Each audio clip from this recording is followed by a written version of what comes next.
Hi and welcome to T10 Info TV SK channel. My name is Syed and here I am with the latest and updated news for June 14, 2023.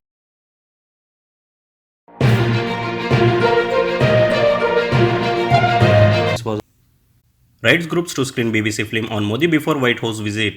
Two human rights groups have invited policymakers, journalists and analysts to a screening in Washington of a BBC documentary on Narendra Modi that questioned the Indian Prime Minister leadership during the 2002 Gujarat riots ahead of his state visit to the White House. Human Rights Watch and Amnesty International have scheduled the private screening for June 20, 2 days ahead of Modi's official state visit hosted by United States President Joe Biden. In announcing the screening on Monday, Human Rights Watch said it wanted it to serve as a reminder that the documentary had been banned in India. Saudi Arabia targets $20 billion investment in food industries. The Ministry of Industry and Mineral Resources announced on Monday that it was targeting to attract investment worth $20 billion in the food industry by 2035. The investment will be used to support the development of the food industry in the kingdom, including the dairy, bakery, sweet and beverages sector.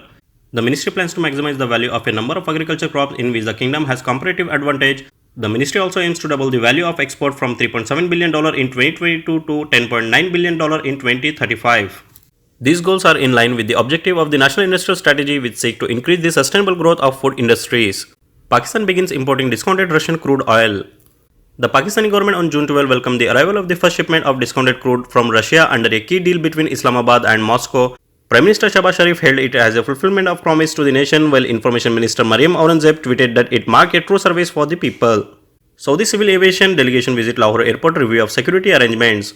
The delegation of the General Authority of Civil Aviation of Saudi Arabia has started the second phase to review the security arrangements of the airport in Pakistan. In a statement issued by the Pakistan Civil Aviation Authority on Tuesday, it has been said that an 8-member security delegation of the Saudi General Authority of Civil Aviation has reached Lahore under the leadership to lead Inspector Mohammad Al-Ajmi. Upon arrival of the delegation, the team was welcomed by the Lahore Airport Administration and the Directorate of Security. The Director General of Civil Aviation has issued instruction to provide possible support to Saudi guests at all airports. Bangladesh Prime Minister sent 600 kg mangoes as gift to Mamata Banerjee. Bangladesh Prime Minister Sheikh Hasina has sent 600 kg of mangoes as a gift to West Bengal Chief Minister Mamata Banerjee, officials said on Monday. Mangoes comprising the Himsagar and Langra variants have been sent to Banerjee as part of diplomatic efforts. Last year too, we had sent mangoes, an official in the Bangladesh Deputy High Commission said.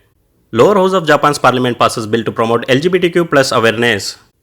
The powerful lower house of Japan's parliament on June 13 passed a bill to promote understanding of LGBTQ plus issue amid protests by activists that last-minute revision by Prime Minister Fumio Kishida's conservative party favored opponent of sexual equality instead of guaranteeing equal rights. The passage followed only a few hours of debate in a lower house committee last Friday, an unusually short period. UK Prime Minister Sunak hits out at Boris Johnson on honors list straw.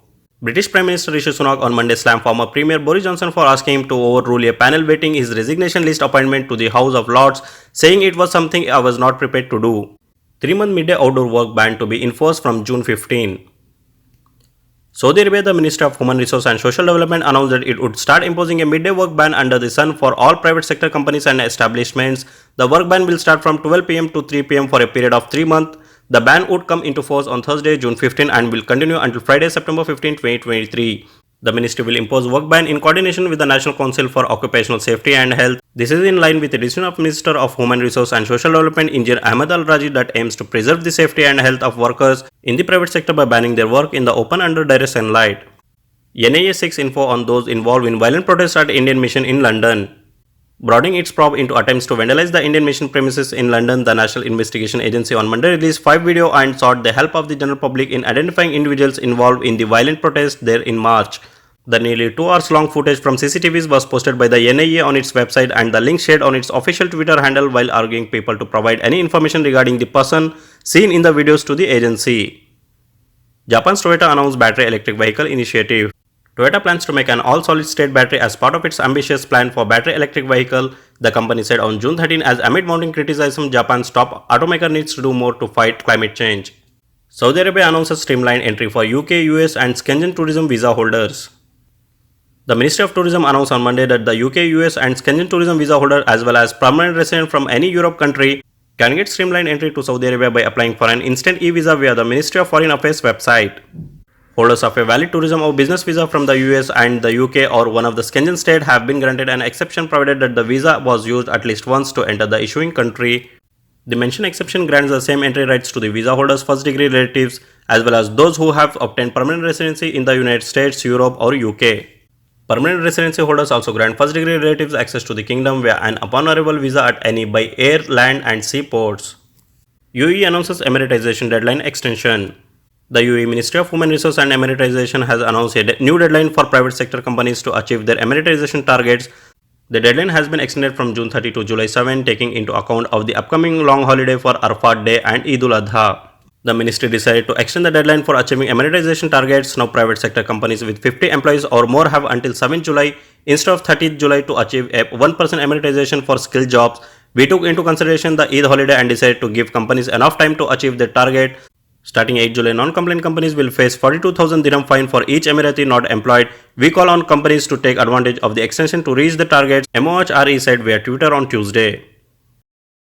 That's all in today's headlines. Thanks for watching. If you want to receive more important headlines around the world, keep watching T10 Info TV SK channel by subscribing and hit the bell icon to receive notification.